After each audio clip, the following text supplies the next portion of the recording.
तेच पत्त्याला अजून मराठीमध्ये काय म्हणतात?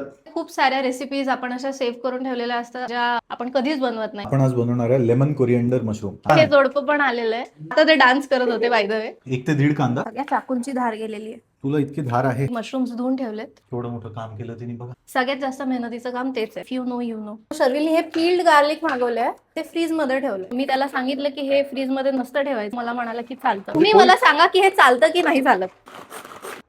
किंचित तेल घालायचं. तर त्या मुलीने तेजपान त्यात टाकलेलं आहे. तेज पत्त्याला अजून मराठीमध्ये काय म्हणतात नक्की सांगा कमेंट मध्ये. Let's grind some black pepper. Sauce बनवून घेऊ. 200 ग्राम पनीर घेतलंय. किती प्रोटीन असतं? 10 ग्राम पकड.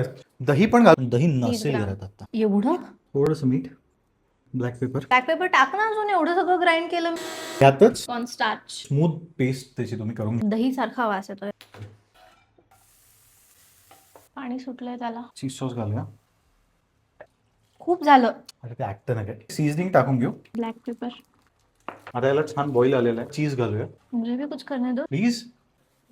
माझ्या समोर नका ठेवू. माझं डाएट चाललं जाईल. मशरूम मस्त कुक झालंय. ग्रेव्ही सुद्धा स्मूथ छान झाली आहे. खूप प्रोटीन रिच आहे आणि खूप हेल्दी. Definitely try.